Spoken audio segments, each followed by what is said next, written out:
Imagine a tribe in Tanzania that has mastered the art of baboon hunting like no other. The Hadzabe tribe has a mind-blowing secret technique that allows them to succeed where others fail. Curious? So we are. Let's dive into this video today to witness their extraordinary skills and discover the unbelievable world of the Hadzabe tribe. Here we begin. The Hadzabe, a small tribe with less than 2,000 people, has a unique and ancient history. They have held on to their traditional way of life as hunter-gatherers for thousands of years, setting them apart as one of Africa's last remaining tribes of this kind. Unlike many other tribes, they have little contact with modern tourism and globalization. Life for the Hadzabe is challenging in today's world, but attempts to introduce new ways of living have not succeeded. They still depend on hunting wild animals and gathering fruits, honey, and tubers for their sustenance. Water is found in natural sources like waterholes. The tribe is organized into bands that move with the seasons and food availability. They are skilled at setting up camps and shelters quickly, which helps them adapt to changing situations and settle disagreements within the group. In their society, everyone is considered equal, and no one person has dominance over another. The men of the Hadzabe are the hunters, while women and children gather food.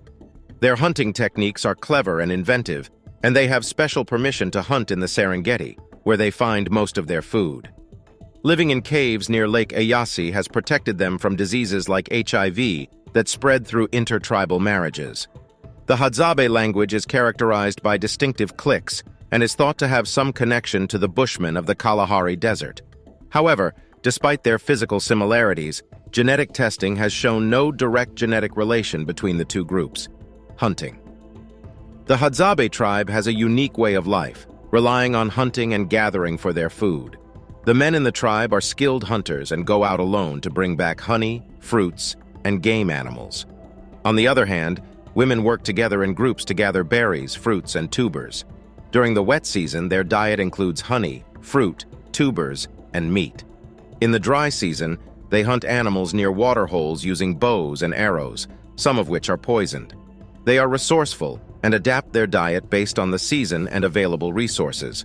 While traditionally, they didn't use hunting dogs, some groups have started using them recently. Women use various tools like digging sticks, grass baskets, and knives for gathering, while men carry axes, bows, arrows, poisoned and non-poisoned, knives, and other personal items for hunting. The Hadza have a special relationship with the honey guide bird, which helps them find wild bee nests.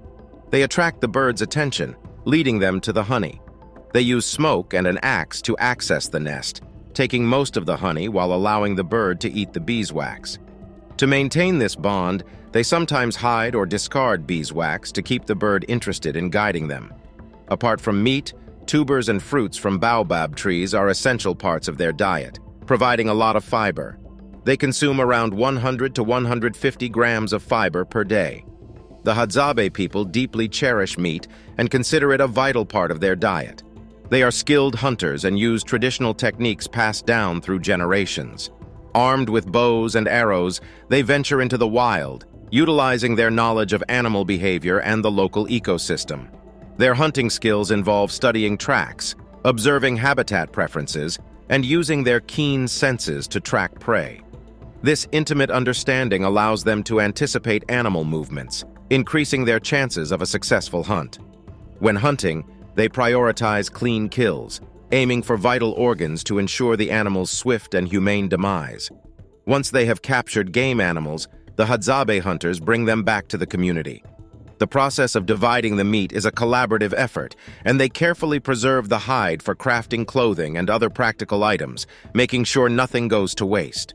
The meat holds immense value within the Hadzabe community and is consumed in various forms. Some portions may be prepared immediately for consumption, often without adding seasonings, while others may be preserved for later use.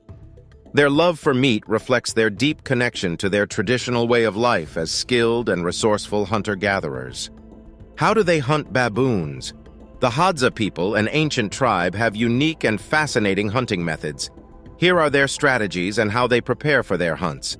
They start with the preparation for the hunt.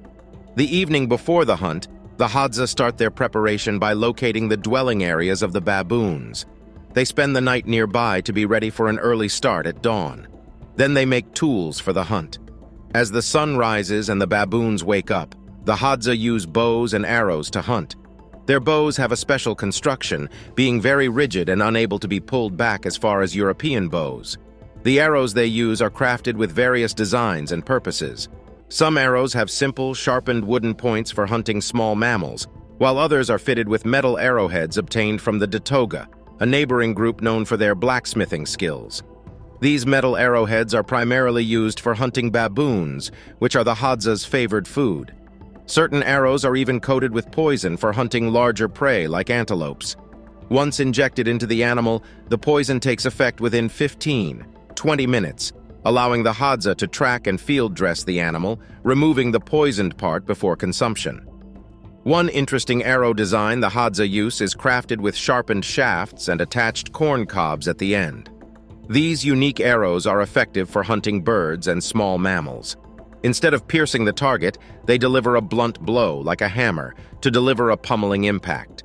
The corn cob tip also increases the arrow's surface area, improving the chances of a successful hit. Next, after making the tools, they take their hunt into action. The hadza hunters embark on their journey through the wilderness, discussing their strategy as they go. During the hunt, they sometimes face challenges like arrows getting stuck in trees, but they diligently retrieve them. At times, they take a break to quench their thirst or rest under the shade of a baobab tree with a hole in it. One of the hunters effortlessly climbs into the tree through the hole. Along their way, they encounter various animals like mongoose and elands, which are considered dangerous creatures. During hunting, they even adapt to certain challenges. If they can't find baboons, they adapt their plan and attempt to hunt under the cover of darkness. Encounters with the Datuga tribe, who graze their cattle nearby, pose threats to the hadza's hunting grounds, causing wild animals to flee. With their traditional hunting becoming more difficult, some hadza people have been forced to adapt to modern ways of life. However, the passion for hunting remains strong within their tribe. Finally, the hadza spot the baboons and devise a plan for their attack. They split into two groups, moving silently toward the baboon camp. One group acts as a distraction to draw the baboons' attention, while the other group prepares to attack from another direction. The sound of the baboons is compared to that of demons, and the hadza use stones and noise to confuse them, enabling them to shoot from a higher vantage point. Once the signal is given, they launch their attack, capturing one baboon. Then they track and capture the animal. Though the baboon escapes, they decide to track it down the next morning after the poison from their arrows takes effect. With the help of their dogs, they successfully capture the baboon and assess its readiness for consumption. The hadza men skillfully use a knife to inspect the baboon's hindquarters for fat, which holds special significance in their culinary preferences. Some dogs sustain injuries during the intense battle between the dogs and baboons. To treat the wounded dogs, one of the hunters uses a snail shell as a natural antiseptic, relieving the wounded animals. So this is how they made it again with baboons. What do you think of this amazing hunting of baboons? Comment below your views and subscribe for more.